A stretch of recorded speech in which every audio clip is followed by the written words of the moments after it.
Hey guys, my name is Michaela, aka Sneaker Queens Customs, and I'm a professional artist who's been customizing sneakers for going on 4 years now. Over the years, I've created hundreds of custom shoes, whether that be for brands or individual clients. And in today's video, I'm going to take you through a step-by-step tutorial on how to make your own custom sneakers with all the techniques that I use.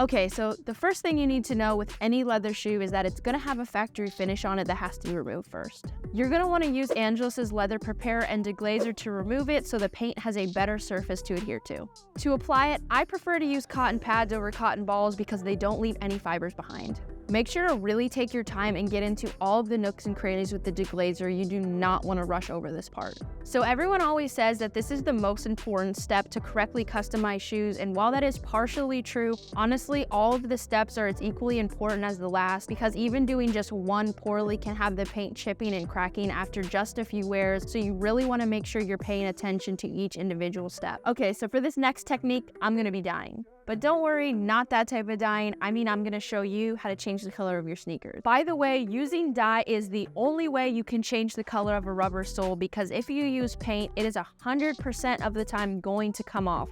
You will be sad, your client will be sad, just don't do it.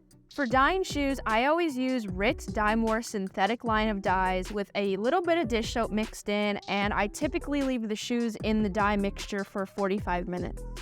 For this pair, I'm only dyeing up to the midsole, so I'll only be pouring in enough water to just reach the top of the midsole. Depending on the size of the container you use and how much of the shoe you'll be dyeing for your own pair, your dye to water ratio will probably be different than mine, so just make sure you read the directions on the RIP bottle so you can get as much dye saturation as possible.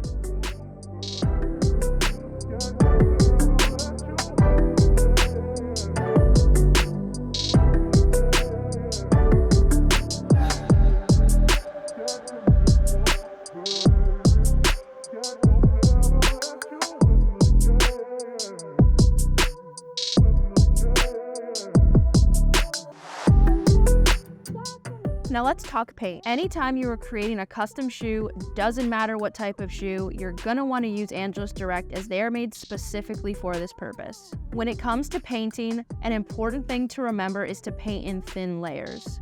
Multiple thin layers and enough dry time in between each is one of the keys to having a custom paint job that lasts versus one that chips and cracks after a few wears. When painting solid colors on the whole panel, a flat brush works perfectly. And when you're getting to the details, you can experiment with different brushes like rounded ones or liners. Those are the 3 types I use the most. If you're new to customizing or just don't feel comfortable going without, you're going to want to have some tape on hand to cover the parts of the sneaker you don't want to get paint on. Just make sure if you're going to use tape that you put it down perfectly flush with the edges of the parts you're covering, because it's easy to accidentally go over and then you'll peel the tape off and have all these blank spots, which is why I typically don't use tape, because if you get it on like the midsole, for example, you can easily just wipe it off with acetone. Another important thing to note with Air Forces is that you gotta make sure to paint your edges. You might be asking, Sneaker Queen, what do you mean paint my edges? Air Forces have different leather panels that make up the shoe, and each panel has an edge on it that also has to be painted the same color. Leaving them blank makes the whole shoe look incomplete and pretty poorly done. So one other tip I'd like to mention, if you're going to be painting an entire design on the tongue tag, I typically like to put a layer of just white paint over top. That way the tongue gets a little bit hard and really flat, so you can paint a pretty detailed design on with the line work being clean and solid. Because otherwise, if you just leave the fabric the soft material that it is, it's kind of hard to put straight lines on it because it gets kind of jagged. Don't let the fear of messing up stop you from customizing, because there's almost always a way to either cover it up with paint or clean it up with acetone, except if you get it on the Sockliner. You're pretty much out of luck there getting it off the fabric. Your best bet is to cover it up and customize the whole Sockliner with that same color or one that's darker.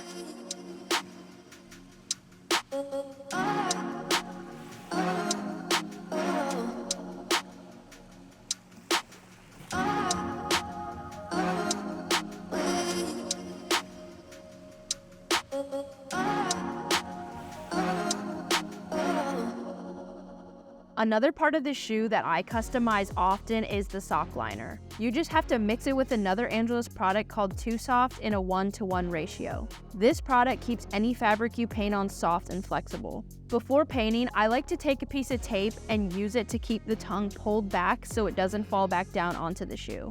To apply your mixture, you can use a wool dauber or a big chunky brush. The liquid mixture does have a runny consistency to it, so be careful to not let it drip onto the shoe.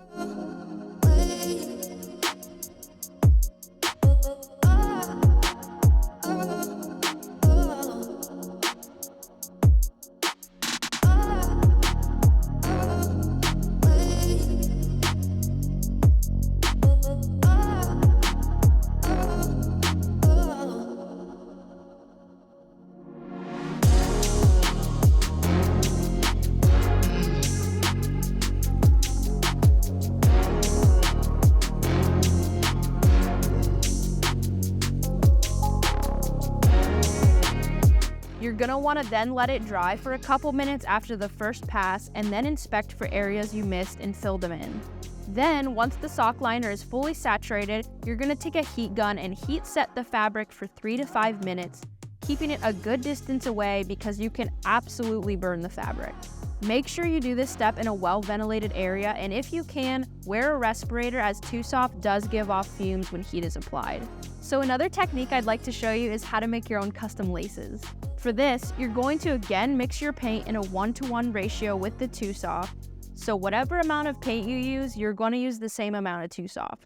These laces are for a 12.5 men's shoe and they're quite long, so I'm going to be using about 1 ounce of paint. So that means I'm also going to be using 1 ounce of 2Soft. Then you're going to pour your mixture in a little plastic bag and add your laces in. Seal up the bag and then manipulate and shake the laces around until they are fully coated.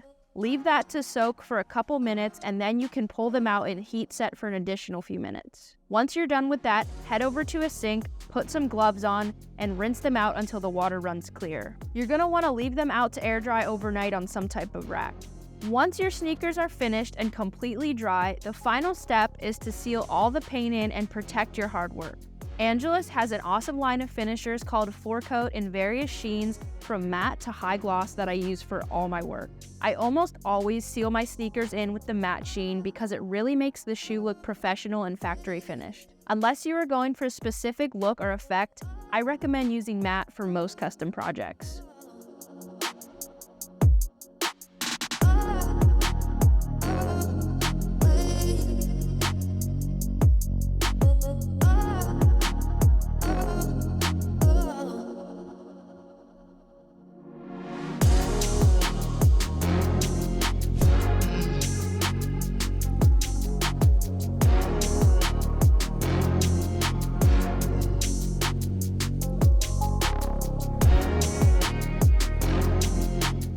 So those are just a couple of the techniques that make up the foundation of sneaker customizing, but if you'd like to learn more, make sure to head over to my channel and check out my other videos. All of the Angelus Direct products I used in today's video can be found with 10% off using my link in the description, where you can also find my website, socials, and so much more. If you found today's video helpful, please be sure to like and subscribe to my channel. So as you saw in the title, I am doing a giveaway which includes an Angelus Paint Basics kit that consists of deglazer, 5 paints, and a set of brushes, and some Lace Lab shoelaces. All you have to do is be subscribed to my channel and leave a comment letting me know what kind of custom shoe design you'd like to create. Alright guys, this was fun, but I gotta go work on some other sneaker projects, so I'll see you guys in the next video.